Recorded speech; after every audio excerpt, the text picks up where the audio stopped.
mission, should you choose to accept it. It's a quest. It's a quest for fun. Well, The Rock says, why don't we just cut right to the chase? Okay, now he wants to get together. Well, he wants to talk. I want you to do me a favor. I want you to tell all your friends about me. It's showtime, folks! What are you?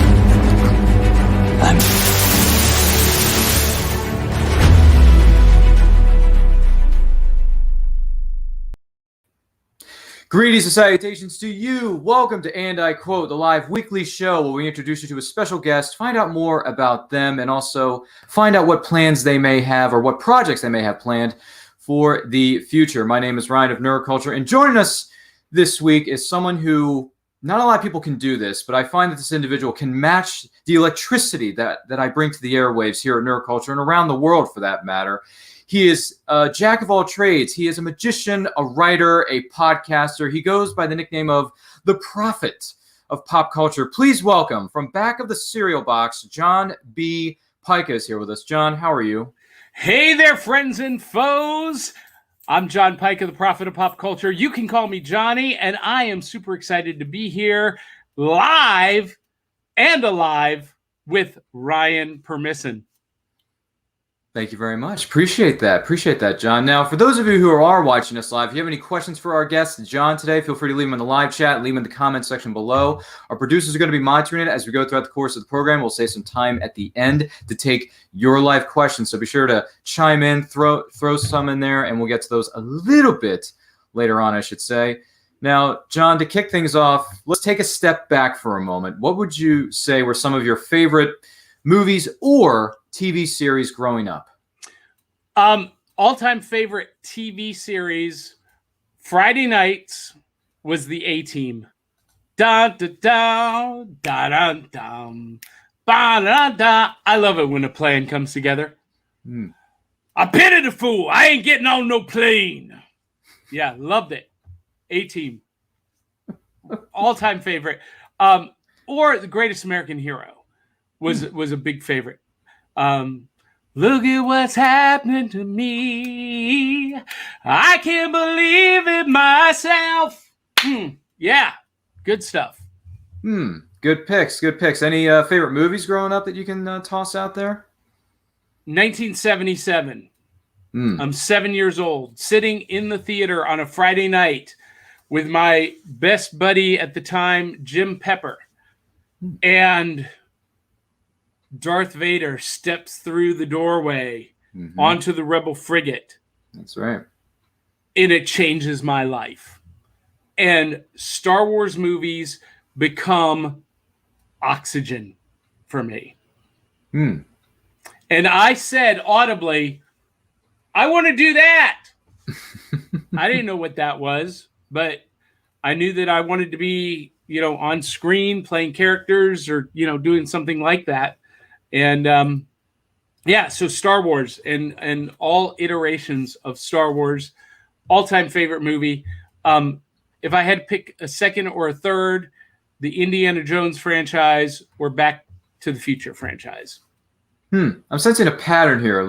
There's a little mixture of 1977 thrown in with a giant ingredient known as the 1980s. I love that. That's great. The 80s were fantastic. Granted, I may have been born at the tail end of it, respectively, but at the same time, I've gone back and watched a number of different films, and maybe not a lot, but maybe a few clips here and there of certain TV series of the 1980s. And I got to say, there was a lot of greatness in that decade. And if I had a DeLorean, I would love to go back to the beginning from 1980 to 1989 and go to the theater to see all those films when they were first released during the course of that decade. That would be fun. Well, here's what's amazing about those particular movies, but a lot of movies from the 80s is that they really hold up really well. The Spielberg Lucas films, special effects, state of the art, they still look great today. And you just can't go wrong. No, you really can't. I got to be perfectly honest. You really, really can't. I mean, I remember years ago, I believe this is when the 30th anniversary was going on of the time. and they were having a triple feature of all 3 Back to the Future movies in my local theater. We went with a friend of mine. We watched all 3 of them the entire day, and I'm thinking to myself, my goodness, this is one of the only way. This is really the only way you can experience certain films like this, or certain franchises for that matter, on a big screen. And it was quite a lot of fun. Granted, there were a bunch of cosplayers dressed up as Marty and Jennifer, and I thought, geez, if I had the budget and I could have gone back and planned for this a little bit more so ahead of time, I would have dressed up as Marty McFly from 1985. That would have been fun. Yeah, I'll tell you what, Marty McFly, 1985, really, him and a couple of other movies, John Cryer playing Ducky Dale in Pretty in Pink. Oh, yeah. And Robert Downey Jr. in the movie Back to School. Those 3 like styles mashed together was like my style in high school. So I was Ducky Dale in high school. Did your principal, Mr. Strickland, ever catch you in the hallway and say tardy number 4 for you, John? I believe that makes 4 in a row. Being late and missing classes was my hobby. Oh, it was. Yeah. I was in trouble a lot for that. So Strickland really got on your case a lot as a youngster. It wasn't Strickland. It was Flawed, Mr. Flawed. And he had this big biker, thick biker like porno stash. Oh, geez. Yeah, and really? He was like 7 feet tall, like, and just like these super long gorilla arms. So he could really wind up with that paddle and send you through the wall. Oh, we still had paddling when I was in high school. We called it getting whacked. Oh boy, that's another story for another show entirely. But anyhow, let's stay with the past for just a minute here. I'm curious, what would you say, if any, were some of your favorite comic books growing up? Did you have any? Yeah, hands down, the Avengers. I was an Avengers fan, an Avengers freakasaurus before the rest of the world heard of the Avengers. 1982, Avengers number 222. It was the first mission with She-Hulk on the team versus the new Masters of Evil. And it was the first comic I bought with my own money. I had a lot before then, but that was the first one I bought with my own money. And I was hooked. And I tell people today, Star Wars movies and Avengers comic books made me who I am today. And there's nothing wrong with that. That's a really good combination. What would you say were some of your favorite comic book writers or artists, whether they be past or present? Do you have any names? Yeah, John Byrne is my all-time favorite comic book artist. And his run on Fantastic Four and the X-Men are legendary. His run on West Coast Avengers is the framework, the starting point for the WandaVision TV series. It's all inspired from his run on West Coast Avengers. Yeah. Great stuff. He's my sentimental favorite, my favorite from the past. Current favorite artist would have to be, I love Chris Samnee a lot. Terry and Rachel Dodson are fantastic. Doc Shaner. Doc Shaner is pretty amazing. Yeah. Interesting names. I'll have to check some of these out at some point or another. Because granted, I've only become a comic book fan within the last 4 years, but hey, better late than never. Yeah, absolutely. Yeah, I'll have to check some of those out. Now, someone told me that at one point you were a magician. What inspired you to become a magician, and how was it being a magician for all those years? So that is true. At 8 years old, I was on a business trip with my dad. And back in those days, you could just drop the kids off at a mall. And so he just dropped me off at the mall. And there was this kids section in Fort Wayne, Indiana, was where we were, Southtown Mall. And they had like this kids kingdom thing. And inside the castle was a magician on stage, doing magic, making doves and whatnot appear. And I was like, ooh, I got to learn how to do that. And I had already, even at 8 years old, I had already been singing and acting, doing shows in my backyard for a nickel a piece, for people to come see it, inspired by the Little Rascals. And so I started adding magic to those shows. I saved up, I sold greeting cards through Olympic greeting cards. Those of you of my age will remember the ads on the back cover of comic books that had Captain O, and it said win prizes in cash. And one of the prizes was a magic kit. But to get the magic kit, you had to sell 9 boxes. Now, I didn't know what 9 boxes of what. Okay, 9 boxes. 9 boxes of Olympic greeting cards. And so they send you a crate of 11, or 12. I had to sell 9 to get the magic kit. I sold all 12. I got the 9, the magic kit plus $3 cash, because each box was $1 commission to me.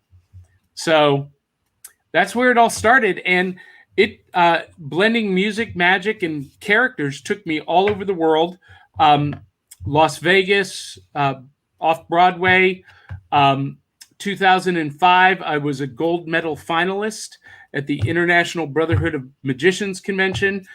2010, I won the International Battle of Magicians to, become an international champion. And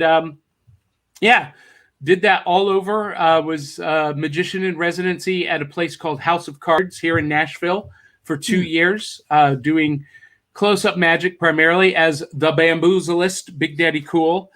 And so I kind of stepped away from that, though, after in October 2020, I learned how to survive COVID the hard way.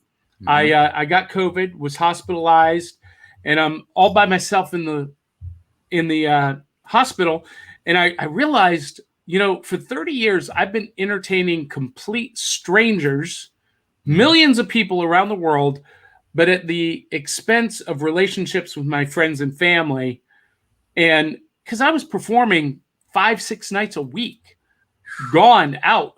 And I was just like, you know what? I don't think I want to do this anymore.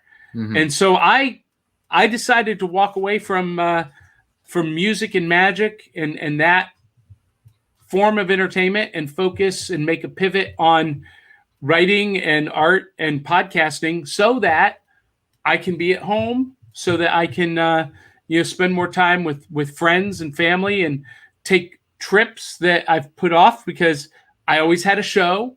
People would invite me out to parties or dinner, and I would be like, oh, I can't, I got a show. And so that's where I am today. Now, that might change. I might get bit by the bug again. Someone might throw a lot of money my way to make it worth it to step back into that world. But for right now, today, I'm not doing the magic and the music, the acting scene. Mm-hmm. Oh my goodness. Well, I think I can speak for myself and everyone here at Nerd Culture when we say we're very happy that you made it through the challenge and the ordeal of having COVID. Very happy that you made it through and that you're here with us today. So congrats on that, big time. I always ask people this question. Have you ever wished you could be somebody else? Have you ever dreamed that you could maybe go back in time, live a different life, or maybe live in a different reality, a different world? And I don't know about you, but I did, because when I was a kid, I was not part of the cool kids. I wasn't popular. I was, picked on, made fun of, mostly because of my weight. And I discovered that music and theater and magic set me apart, because I could create these larger than life, unforgettable characters who did impossible and amazing things. And that made me special. And that is what created a career for me and has taken me around the world I've been around the world and I can't find my baby. No, that's a good point. It's a good point. Yeah, and I will say yes. At certain points during the course of my life, I have wished that I was either living a different life or I was somewhat of a different person. But eventually, I learned to come to grips with myself, understand who I am as a person, because I was diagnosed with autism when I was 11. Didn't know what it was. Thought it was a death sentence. Thought, oh well, my life's over because I'm not normal like everyone else. I'm different. I don't want to be. I mean, I understand that I'm different, but I don't want to be so different to the point where I can't fit in and can't be with the popular kids and the cool kids crowd, like the Zach Morrises, the Jesse Spanos, and the AC Slaters of the world. But I learned that because of my autism, it does make me stand out from everyone else. And it's because of my autism that I can remember movie lines so well. Which, by the way, the intro to this very program of And I Quote, the reason the intro was like that, and by the way, that intro was put together by the incredible Josh Bauer of J. Bauer Art. Look him up on Instagram. I asked him to put those clips in there because those are some of my favorite movies, and those clips kind of speak to who I am as a person, who I am with the energy, like The Rock. I have a lot of energy, like Dwayne The Rock Johnson. By the way, Dwayne The Rock Johnson, if we ever get you on this show, it'll make my millennium. Let me tell you what, Dwayne The Rock Johnson is the peak of human perfection. Oh, I mean, yeah. I mean, we've all seen him do a number of different things, whether it be inside the ring, outside the ring, Fast and the Furious franchise. Granted, Fast 5 and Fast and Furious 6 are the better of the franchise, in my opinion. But that's because Dwayne The Rock Johnson was laying the smackdown in those two films very, very well, I might add. But aside from that, that's why I'm okay with who I am now, more so than I was when I was younger. I accept myself for who I am. I understand what's going on. I know what I want. I know I know to a certain extent how I'm going to get it. It's all a matter of just putting your best foot forward and taking it day by day, brother. That's all we can do. It's all anyone can do, really. But you said you're going to be stepping away from the magician part and other things like that. So to take a little bit of just one more step back here, what was your first Comic-Con? Golly, okay. It must have been like 1993, 94. I went to the Hudson, Ohio comic show. Mm-hmm. And back in those days, comic shows were not like they are today. It was mostly a selling show, a flea market for the most part, just comics. That was it. But John Byrne was there, and I had to go meet John Byrne and get him to sign my number ones of his stuff. Yes. And so it was my first encounter there, and I had no idea that Klingon was an actual language. I'm standing there going through some of the back issue boxes, and there are these two guys standing next to me speaking Klingon. Oh my goodness gracious. They had learned the Klingon English dictionary and are having a conversation. I'm like, man, I thought I was weird, but this is really, really weird. And I'd taken my fiance, my future wife, with me and shown her, she got to see what she was getting into, and she almost broke it off right then. Oh man. Well, John Byrne was he was the celebrity host of this auction they were doing. Sure. And this is the year that Wildcats #1 came out. And so one of the items in the auction was Jim Lee's Wildcats #1, but it was the gold foil die cut cover. Oh, okay. And another item was an original Kurt Swan painting of Superman. Kurt Swan was a guest at the show, and he had done the painting there at the show. And he was in his 80s then. It was going to be one of his last paintings ever. Classic Superman artist doing an original piece. And they're both in the auction. The painting was had $25 bid on it. And people were bidding up to $300 on this Wildcats comic.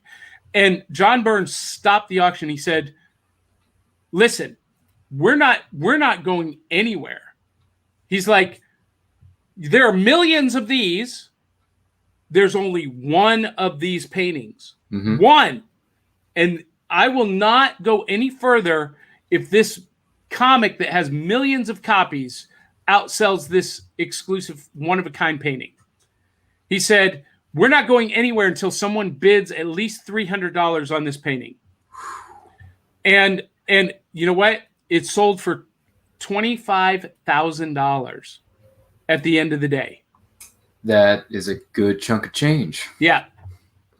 Yeah, and I was sitting right in front of the guy that bought it. Oh, you were? Yeah. Okay. Did you ever think to yourself in that particular moment, gosh, I wish I could outbid him by another 25? or another 1,000? Like if he got it for 25 and you're like, wait, going once, going twice, 26,000. I wanted to. I did bid $50 on it. That's all I had in my pocket. I was a broke college kid. Hey, I'm still a broke college kid. I'm trying to figure that out. $50. My goodness gracious. But I wasn't gonna bid on a Wildcats comic that I already had that I paid $4 for. Now way back then, $2.99. $2.99. Wow, haven't heard that number in a while.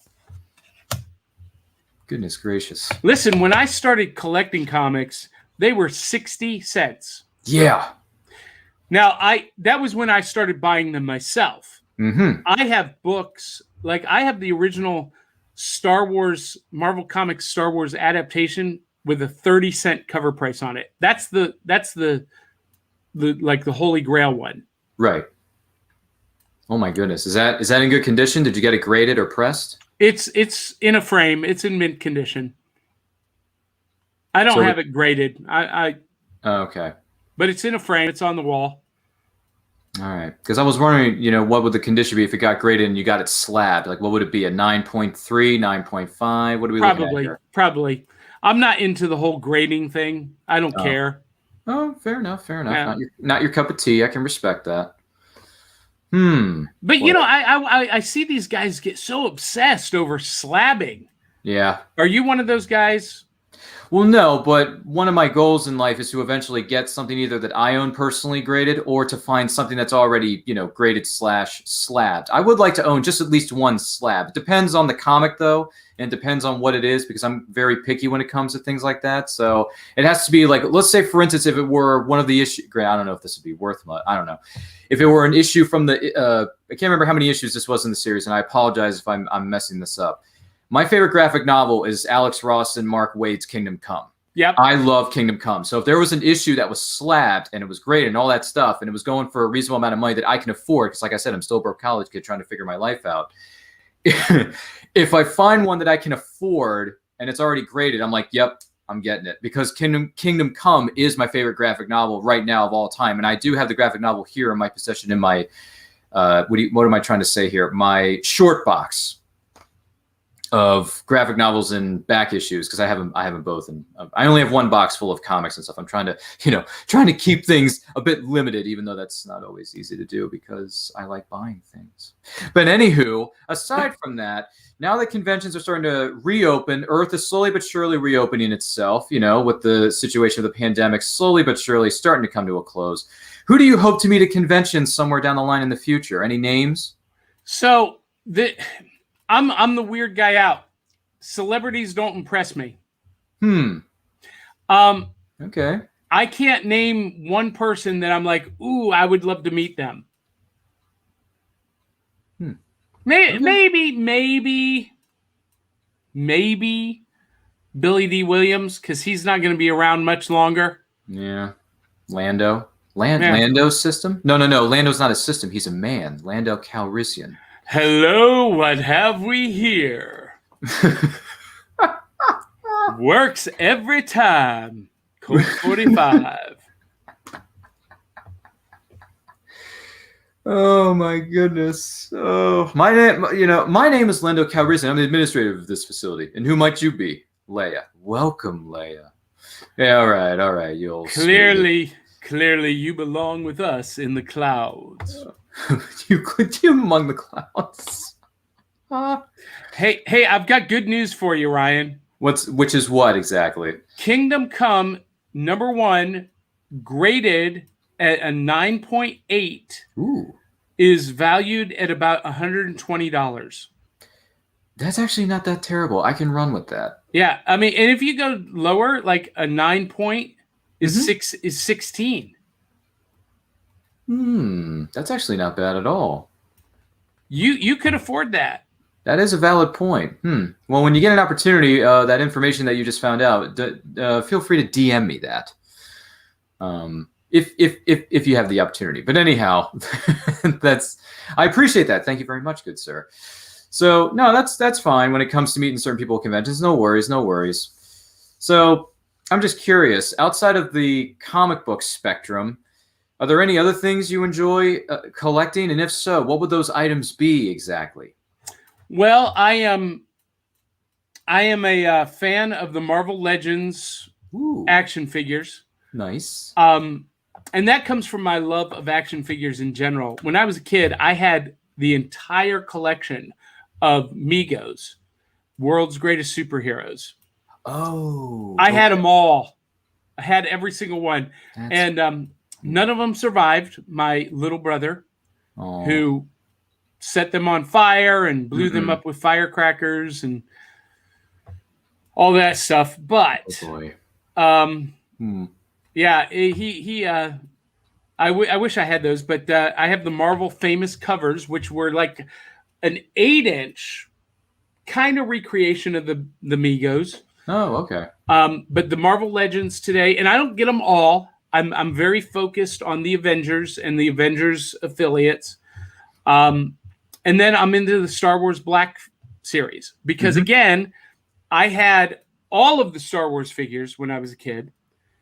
I only have 13 that survived in mint condition from those days. Yes. And they're in a special case. Oh, they are hidden away. Oh, okay. Because I had what they call the early bird special. Have you heard about the early bird special? Is this, correct me if I'm wrong, but this is a situation where they couldn't have figures out by Christmas, but they gave you the cardboard thing that says I owe you something to that extent, and then you would get the figures eventually when they did come out, and you would have a little display standee to put them on, certain figures and like that, and there were like 10 or 12 of them at the time? Yep, 12. 12, excuse me, 12. So yeah, I remember seeing ads for that. I mean, on documentaries about the making of Star Wars. I think it was the Empire of Dreams documentary. Yeah.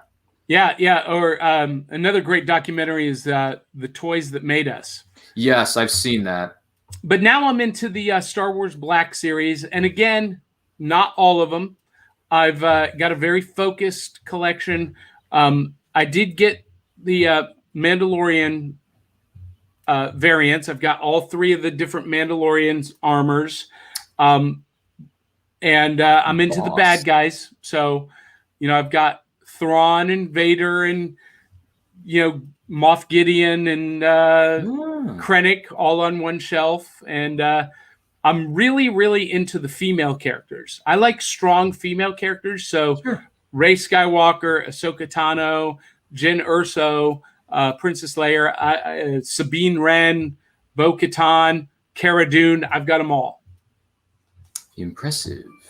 Most impressive. No, I actually have some Black Series figures of my own. I do have the variants of the Mandalorian. I have the regular. I have the one where he gets his Beskar armor, and I also have the carbonized graphite version.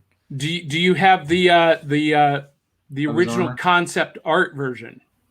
The original concept art version, I don't believe I do, but I do have a number of other Black Series figures, such as I do have Lando Calrissian from Empire Strikes Back. I have that Black Series figure. So there's a little Lando love for you fans out there. I do have Lando. I have Lando from Solo. That's my favorite Lando.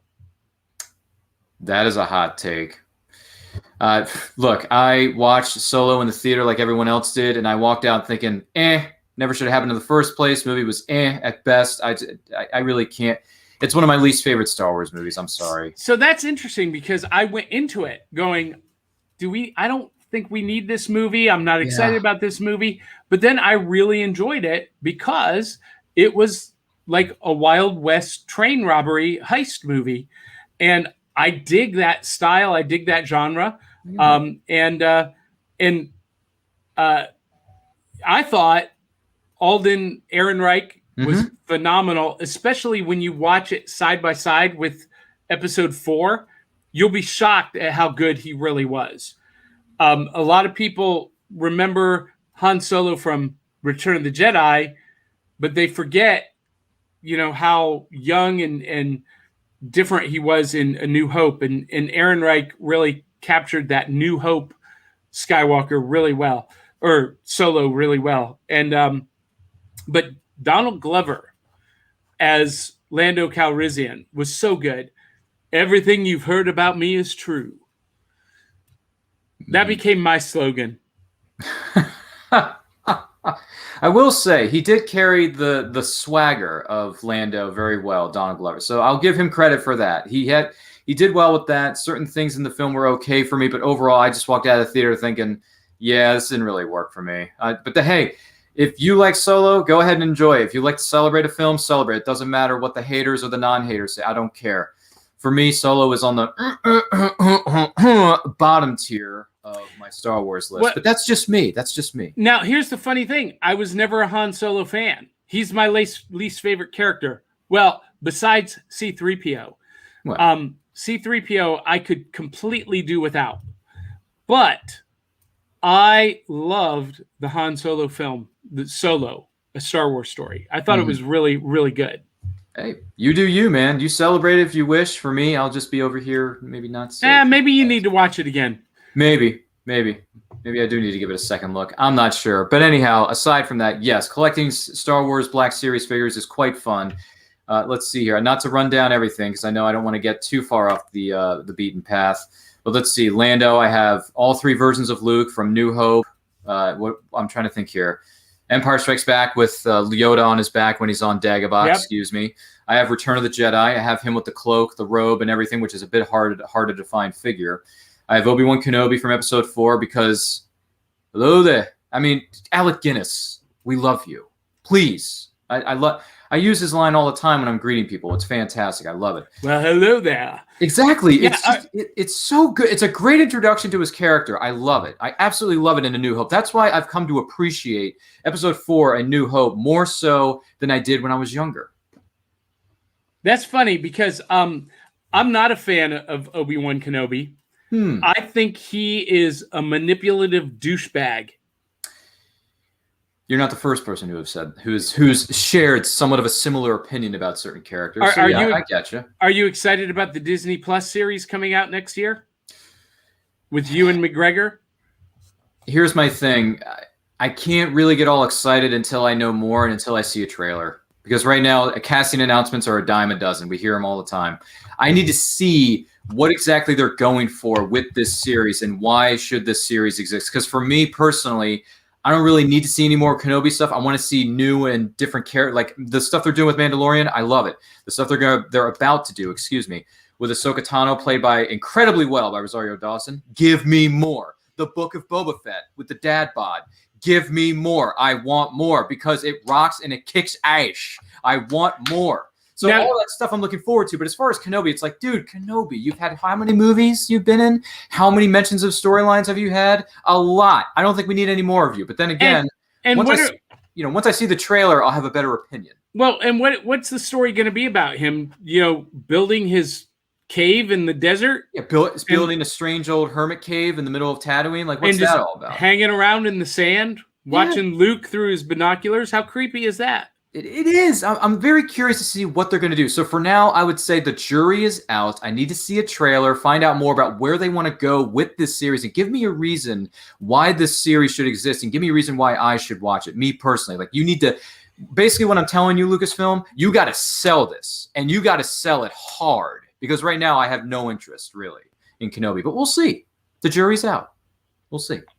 Can't say anything more, and I don't want to, dive too much into that. But aside from that, wonderful list of collectibles we've gone over here, whether it be action figures from the past, action figures of today, such as Star Wars The Black Series.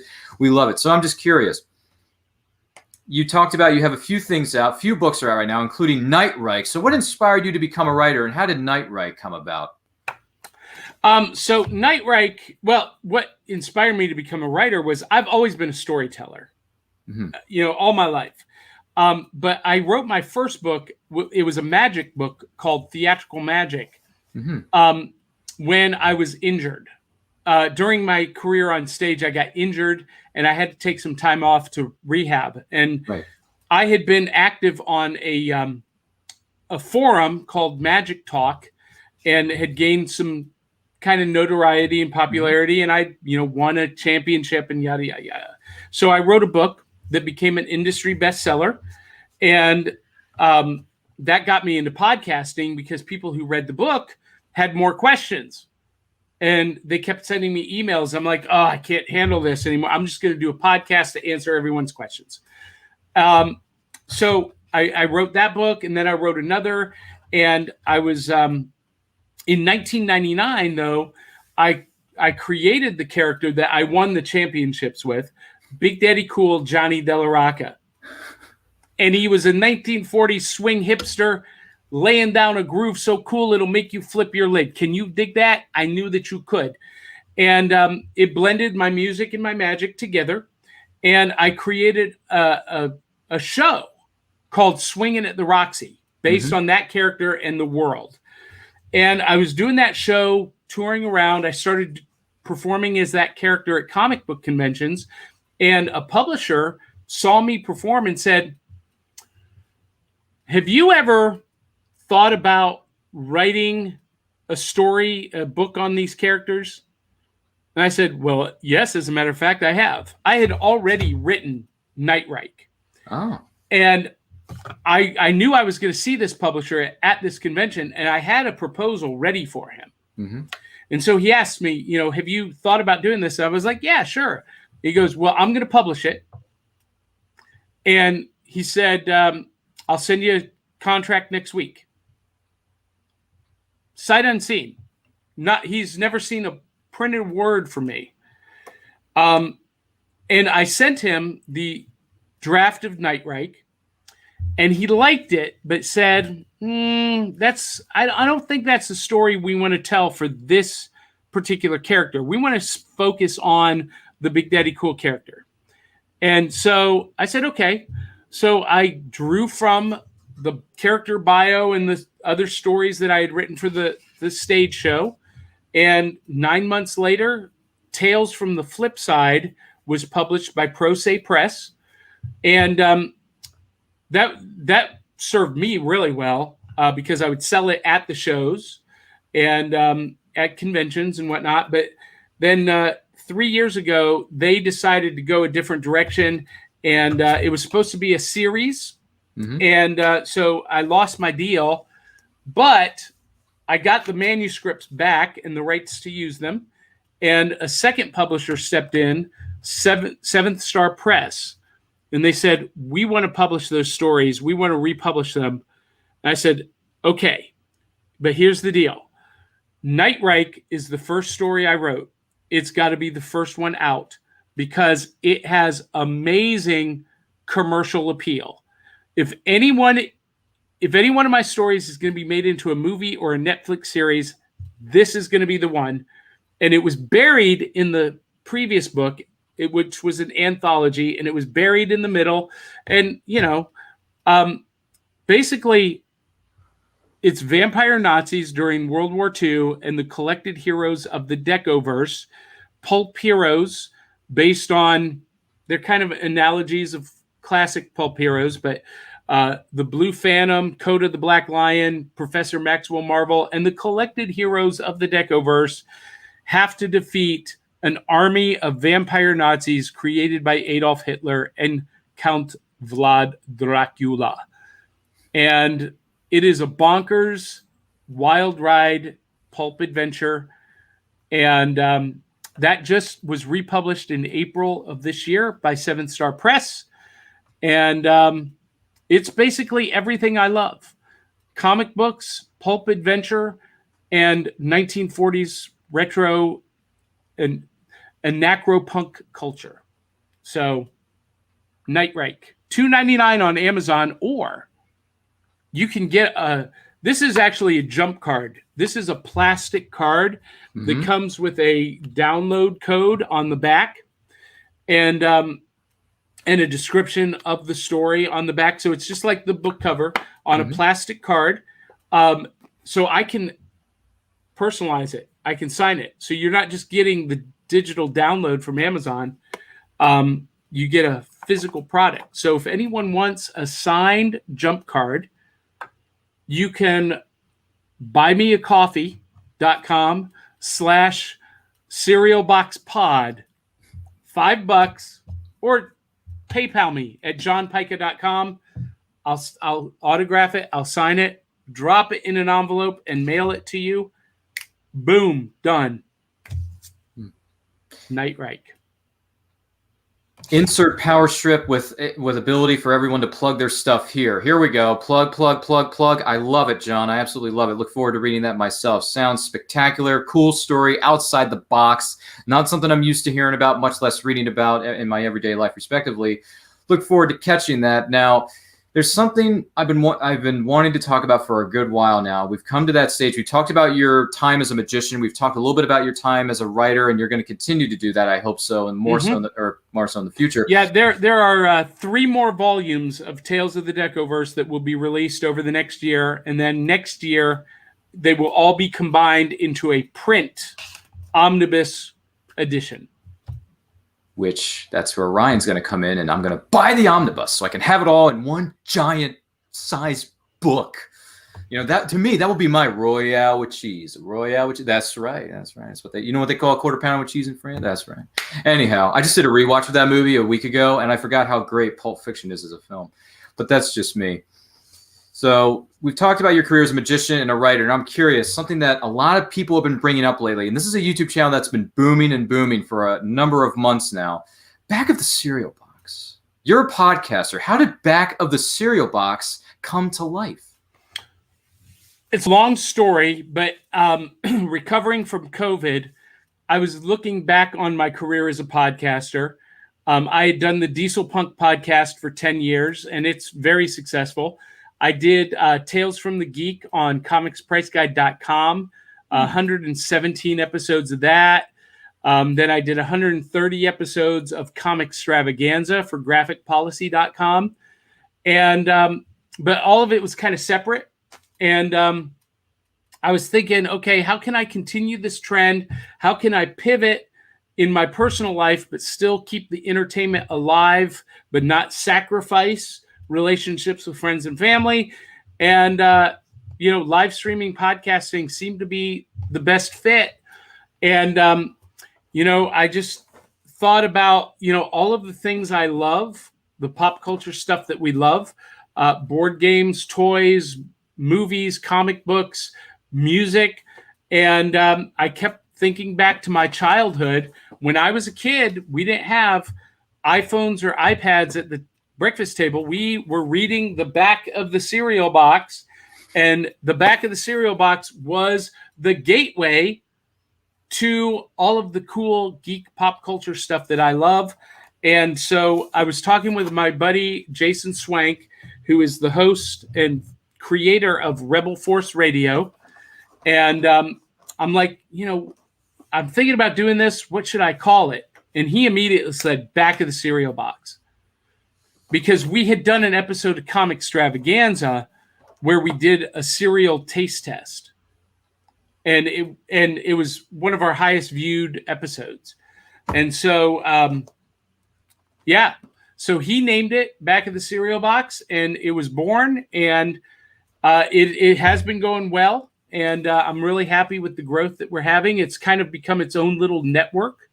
We've got some spin-off shows. The Ice Cream Queens. Saturday mornings, we eat breakfast in our cereal bowls. Sunday nights, the Ice Cream Queens have a midnight snack of horror and gothic flavored goodness. And they don't eat cereal, they eat ice cream. Ice cream. The Back Issue Breakfast Club with Kelly Gettner on Wednesdays. She does a review of graphic novels and trade paperbacks every Wednesday. And we're looking for people to do a couple of other spinoff shows. Cryptid Crunch. We're looking for someone to do Big Bowl of Board Games. And we have another spinoff show that will be coming soon called Cosplay Krispies. I like that. Do you see what I'm doing here? I like the name because I grew up, a lot of us did, not just me. I'm not, I grew up eating this lovely cereal called Rice Krispies. So when you said crispy, I'm thinking to myself, Rice Krispies. I remember those days. Those were fun. So you said the name of the show is Cosplay Crispy? Is that what it is? Yeah, Cosplay Krispies. Interesting. Well, if you're ever looking for guests, I mean, myself and a number of us here at Nerd Culture, we're more than happy to be special guests on any of your programs if you so wish to invite us. Well, I think I need to have you on a Saturday morning. Yeah, I probably, normally I don't get up until 10 or 11 when I'm on break or I don't have much on my schedule. But you know what? I can make an exception because I remember when I was a kid once and I got up at 7, 8 in the morning to watch Fox Kids because Mighty Morphin Power Rangers was on at the time.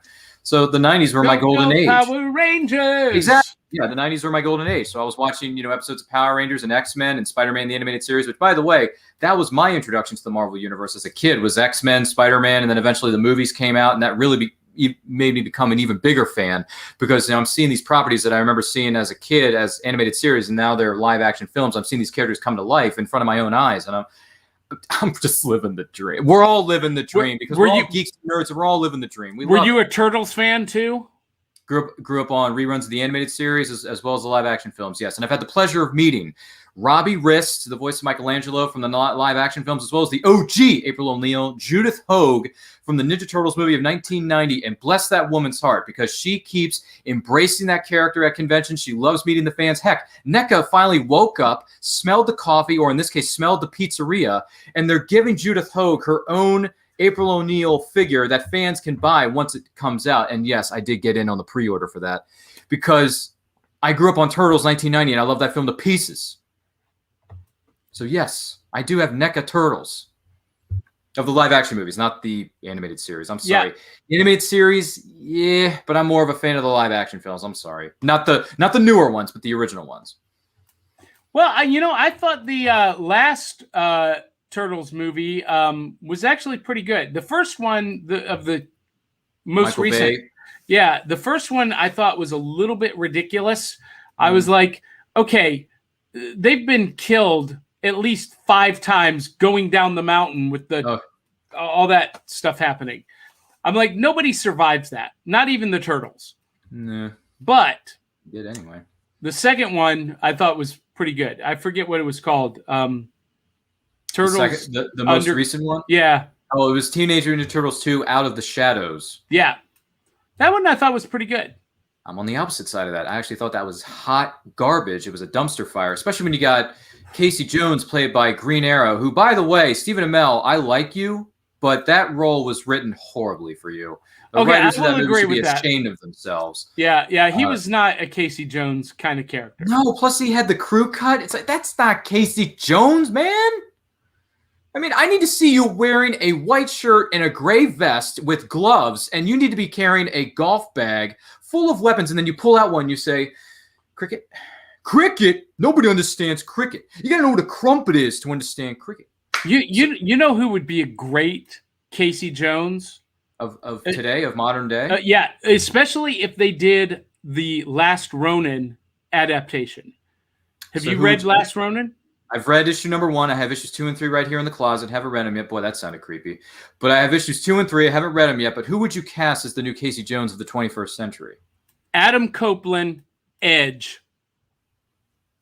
I wouldn't. You know what? The guy's been wrestling for so long. Yes, he's done some TV and movie appearances here and there. Granted, the only movie or TV show appearance I remember Adam doing was way, way long ago, and it was a movie that no one wants to talk about. I believe it was called Highlander Endgame. He had a cameo in that movie. Adam Copeland, Edge. But outside of that, I haven't seen much of his acting chops. But you know what? He's Edge. I'd be okay with it. I'd be okay. He's got the long hair. He's got the beard. He could put on that vest and put on the golf bag. Playing the elder Casey Jones from Last Ronin. Yeah, sure. That would be an excellent movie. I'd like to see that. If by the way, agencies, if you're listening, we're giving you ideas here. Run with them. Anyhow, so. Not to get off the beaten path here, as if we haven't already. So Bag of the Cereal Box has a lot of things going on. They got more things coming very soon. But just to take a quick sidebar discussing Bag of the Cereal Box, what would you say are some of the rewards of being a writer or a podcaster, John? The rewards is knowing that my work could potentially impact someone's life. So let me backtrack a little bit. I'm in college in the 90s, and I'm part of a show choir in Eastern Kentucky University, and we're on tour. We go to Hazard, Kentucky, Hazard High School, up in the mountains. And every night I had a solo for Brown Eyed Girl. Do you remember when we used to sing? And every night I would go out into the audience and I would sing to a woman or a girl in the front row. And this one particular night at Hazard, there was this girl sitting in a wheelchair. We're in the gymnasium. She's in a wheelchair in front of the bleachers. And so I single her out. I go down and I sing to her. I kneel down. I grab her hand. You, my brown-eyed girl. And, her eyes light up. She smiles. As I get up to go back on stage, she squeezes my hand and pulls me back to her and says, I love you. And I thought that was really sweet. But in the entertainment world, that's kind of not unusual. And so we finished the show, and we're at what they call the enjoyed it line, the reception line, as people come through and tell you how much they love the show. And wow, that was really good. That we sure did enjoy that. And up comes this girl, Amanda was her name, and her mom is pushing her in the wheelchair. And her mother makes eye contact with me and immediately starts to just sob. She's just crying. And she comes up to me. She's like, thank you so much. Thank you, thank you, thank you. And I'm like, well, you're welcome. I'm glad you like the show. And she's like, no, you don't understand. She said, this is Amanda. She's 12 years old. She was put in the wheelchair in the accident that killed her father. And she's not spoken a word since that day. Oh, my goodness.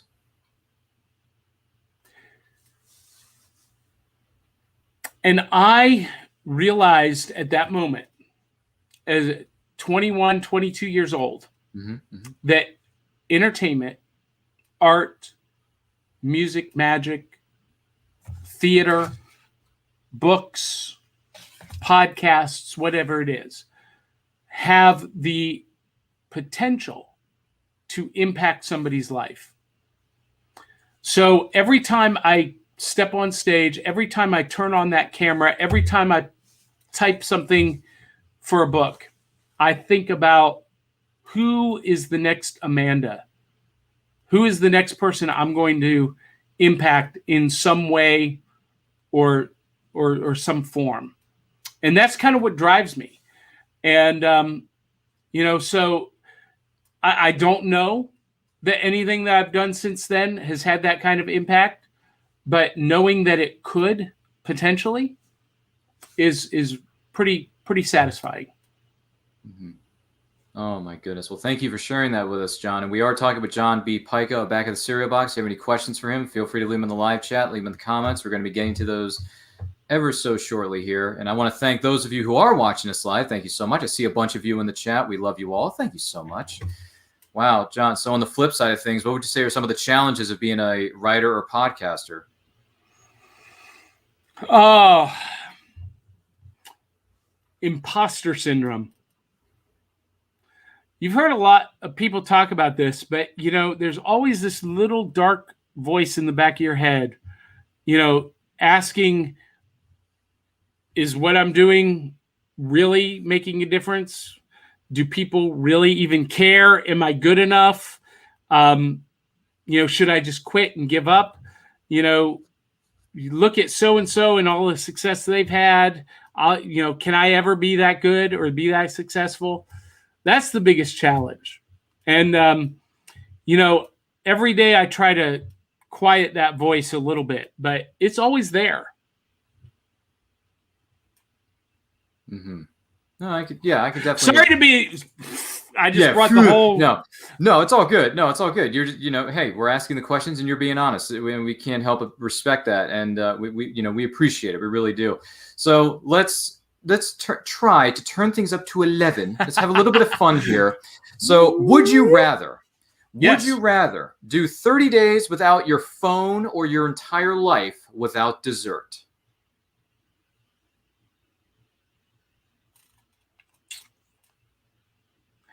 I would go without my phone, without my life, because I got to have something sweet once in a while, even if it's my sugar-free Jell-O. Listen, I would love to take this thing and throw it across the room, throw it into the ocean and never have to do another email, text, Instagram post, Facebook update ever again. But that's the world we live in, and that's where I am. But if I had to make a choice, 30 days without a phone. Perfectly understandable, I should say. Here's another one for you. Would you rather, would you rather be the best player on a horrible team or the worst player on a great team? I think I would like to be the best player on a horrible team, because at least then I know I'm the best. Would it be fair to say you would throw in that old adage to be the best there is, the best there was, maybe the best there ever will be? Could be. Not sure. And whether you like it or you don't like it, learn to love it, because it's the best thing going. Woo! I understood that reference. And yes, I've had the pleasure of meeting the Nature Boy Ric Flair at a convention. Had him sign my WCW Superstar Series Ric Flair VHS tape. It was priceless. It was great. It was. It really was. I enjoyed meeting him. And then, granted, he didn't do it when I was there at his booth, but after I left, like minutes later, he was wooing. And I'm thinking to myself, couldn't give me, a few minutes of your time to do it? Come on, man. Just whatever. It happens. It happens. Sometimes he does it for certain fans. Sometimes it depends on the day too. It really depends on the day. But that was fun. Yeah, that was a fun moment. So anyway, your next question, should you choose to answer it, who or where would you haunt if you were a ghost? So who or where would you haunt if you were a ghost, John? The Winter Garden Theater in New York City.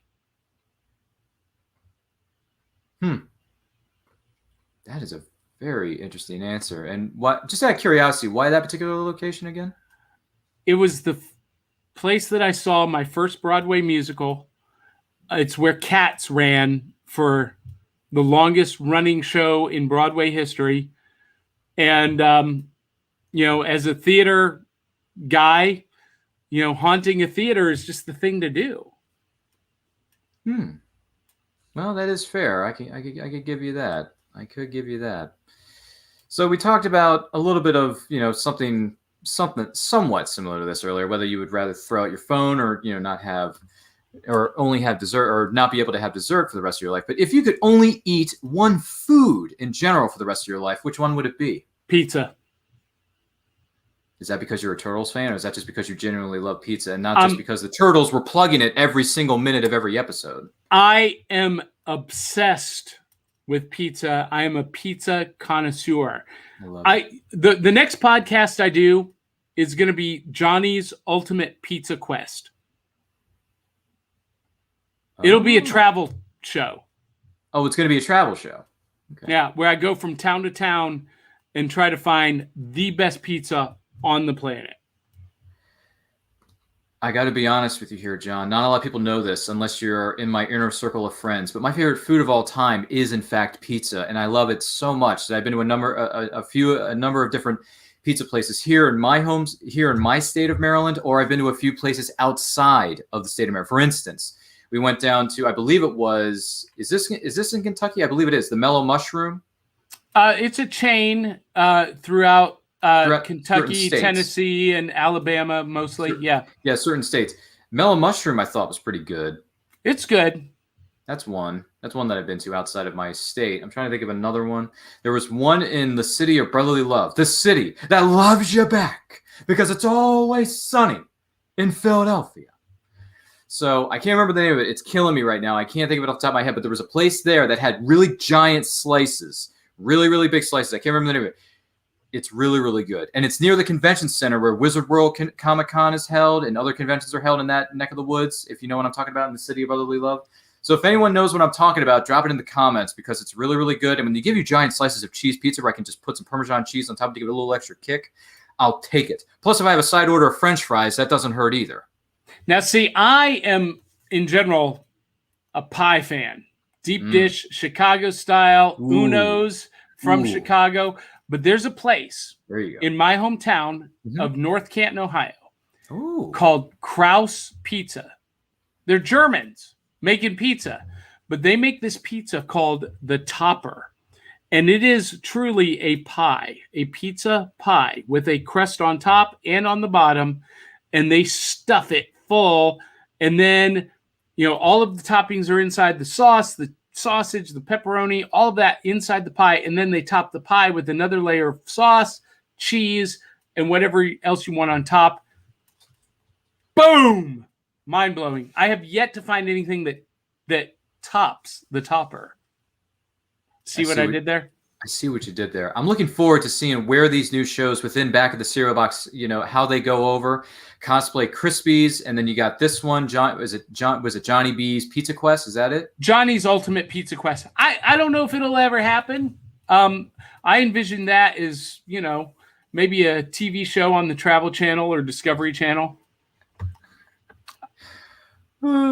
Maybe each of the pizza places I go while they're cooking the pizza, I'll do a little close-up magic.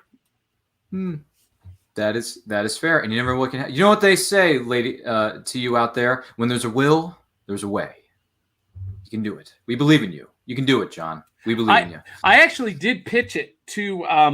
Did you? To HGTV. Oh my goodness. Yeah, I had a friend who was a producer there, and she thought it was great. Put together a pitch, and then she left. Get out of here. Really? Yeah, then you guys start all over, and I didn't know anyone at that point. So. Oh, I am sorry to hear that. That's kind of like my whole life. This close. And then something or somehow they pull the rug right underneath you, and that is just so unfair. But before we dive into some comments from our lovely audience out here, can you give us just a little bit of a brief description of what Cosplay Krispies is going to be about? Yeah, it's just going to be interviews with cosplayers from around the country. I'm a cosplayer. I do Harley Quinn. Very nice. I do this version of Harley Quinn. I see. Now. The Suicide Squad version. But so it'll be hosted by Phoenix Sisters Cosplay, probably. Krayley and Kelly. And DL Memphis and Lex Wojtek will join in. I'll join in from time to time. And we're just going to, interview, do an and I quote style show with cosplayers from around the country. Well, that sounds more phenomenal. If anyone caught the 90s reference, more power to you. Hey, I'll tell you what, I caught when before the situation with the pandemic occurred, I was cosplaying like characters like Indiana Jones and Clark Kent from Smallville, baby. So if you need another, once again, not to toot my own horn, but if you want more guests, I'm more than happy to come out of the 1930s and into present day and share with you some of my adventures that I've had, globetrotting and finding treasures that maybe not have mystical powers to them. I'm not 100% sure about that. We'll see. But hey, I'm always free to dust off my fedora and my brown jacket and hang out with you fine folks. Indiana Jones would be great. You know what you need to do? You need to come join us at Superman Celebration in Metropolis at the end of July. Considering the fact that I'm a giant Superman fan, and considering the fact that Smallville made me the bigger Superman fan that I am today, because Smallville got me through a dark period of my life, so my hat's off to the cast and crew of Smallville. Bless your hearts. I do love Superman, and I know Brian K. Morris likes to talk about Superman, as well as myself. So yeah, I got to put that on my to-do list. If I don't make it out this year, my hope and prayer is that I'm able to get out to Superman Celebration, considering the fact that Superman is my #1 favorite fictional character of all time. I need to get out to Superman Celebration, hang out with you fine people. Hey, and it's free. It's a Oh, it free is event. free? Yes. I wasn't sure because I went on the website a few nights ago and I couldn't find a place where you can buy tickets. That's why. I couldn't find a place. Yeah, and we're gonna have a booth there for Back to the Cereal Box. We're official guests, but it's a free con, and it's not just a con; it's a street festival. It's the entire town, and it's unbelievable. It's my favorite event of the entire year.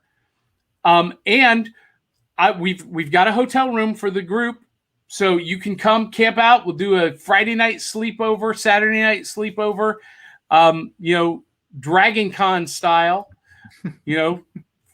5, 6, 10 people in one room, laying across each other in the corners, on the floor. Oh, man. I mean, I know we can't do it in the room, but it kind of reminds me of a bit of a show from the 90s, I believe it was. This was filmed in Canada. It was a show I watched on Saturday nights on SNCC, on Saturday Night Nickelodeon. Are You Afraid of the Dark?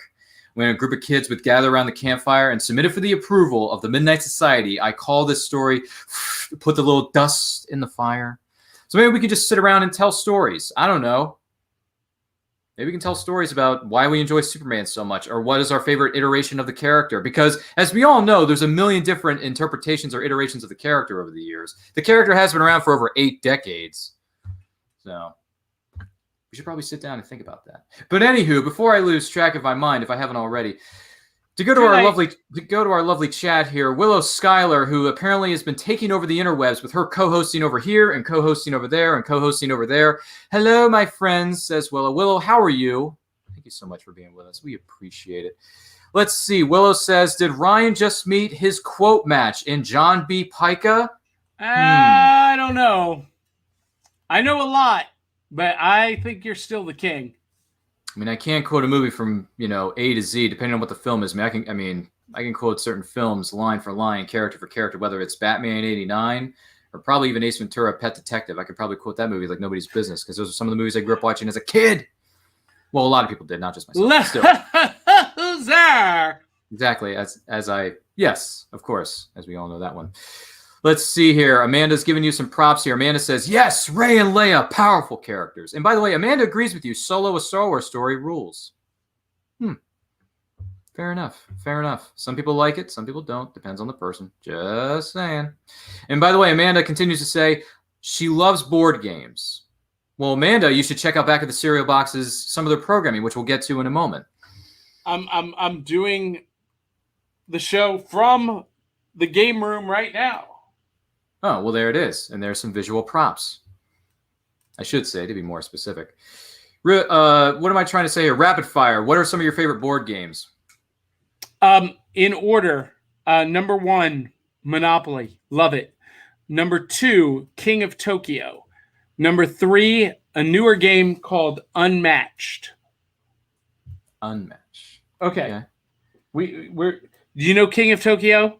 Never heard of that one, and I never heard of Unmatched either. Are you serious? No, because I've been living under a rock for a lot of years. Ryan. I'm sorry. Oh my gosh. Okay. So King of Tokyo. Let's do a descriptor.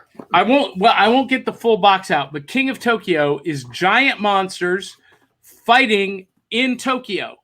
It's a dice rolling game, kind of like Yahtzees, but with giant monsters vying for control of the city. And they've got these additional packs. I just got Anubis. I haven't added him to the game yet.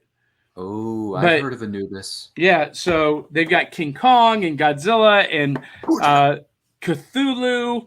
And then Unmatched is my new favorite. Unmatched, it's got a whole series. This is the Battle of Legends, and it's a last man standing battle game. Last man standing. And you play as characters. It's got minifigs, but you play as characters like King Arthur or Medusa or Sinbad or Alice in Wonderland. I'll take King Arthur. Or you can play as... Because I like King Arthur. Jekyll and Hyde, Dracula, the Invisible Man, Sherlock Holmes. I've got all of the expansion sets, and they all interact with each other. You can use them interchangeably.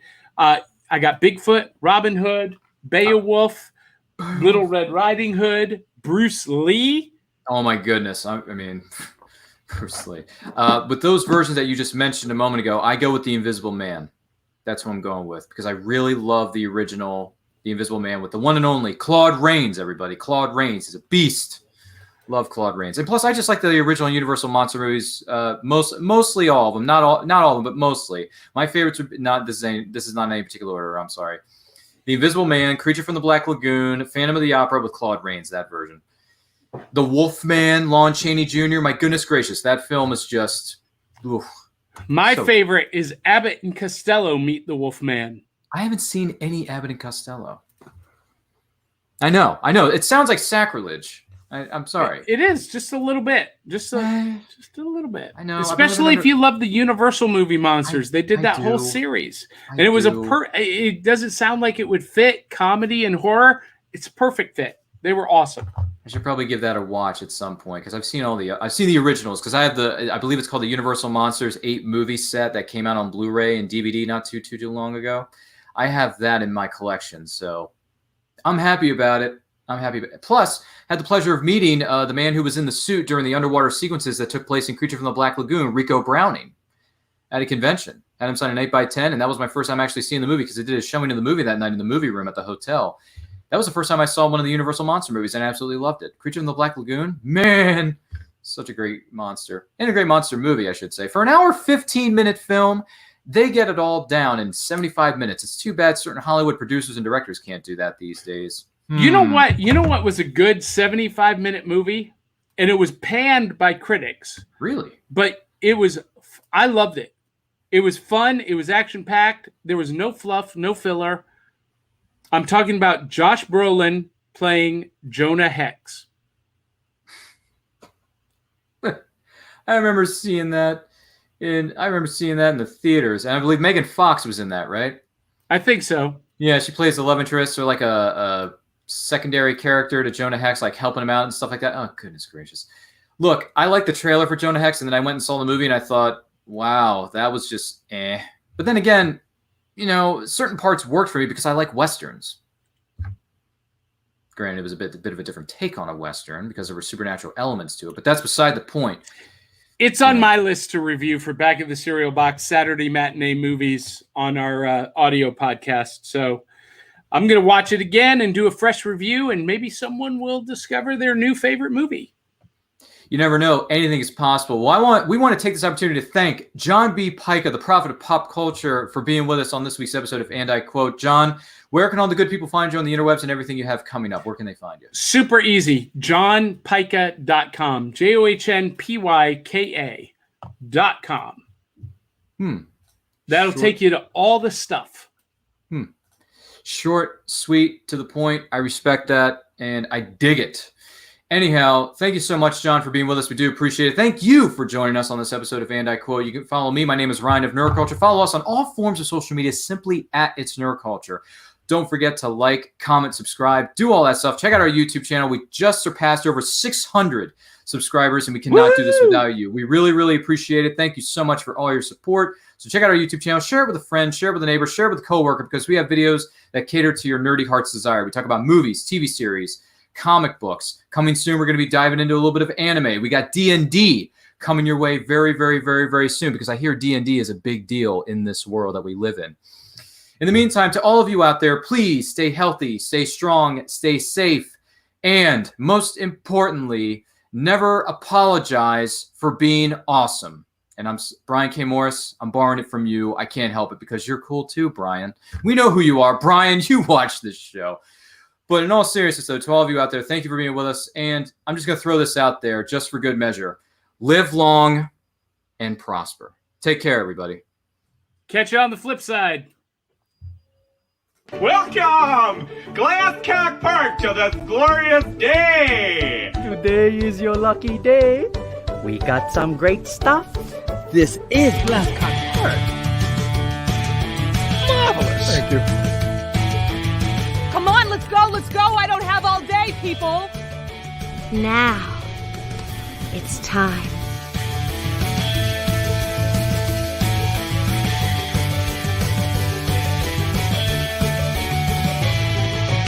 Tell your friends, huh? I'm GB Pomacher. I'm Dina Marie. I'm Sage Ia. I'm Thomas Carter Rochester. Hey, I'm David Thompson. Hi, I'm Kevin. And I'm Mia. Hi, I'm Mark. Hey there, this is Dave Adams. Hi, I'm Rosemary Rose. Jerome Conner here. Hey guys, it's Josh Bauer. It's Willow Schuyler. I'm Cosplay Michael. I'm Alva. It's your boy Country. I'm Ryan Permison. And I'd like to ask you guys, please subscribe. Please subscribe. Please subscribe. Please subscribe. Please subscribe. Please subscribe. Please, please, please subscribe. Subscribe. Subscribe. Subscribe. Please subscribe to HWWS Web TV. Great bunch of people. And don't forget to smash the bell. Ring that bell. Smash that bell. Hit that bell. Hit the bell to be notified. Hit the bell to get notified of new shows and videos. You're going to want to do that, so do that soon. So we can cross that 20,000 mark. And get us to 100,000 subscribers. To 1 million, and 10 million, and 100 million. On HWWS. Web TV. You really like it, I guarantee it.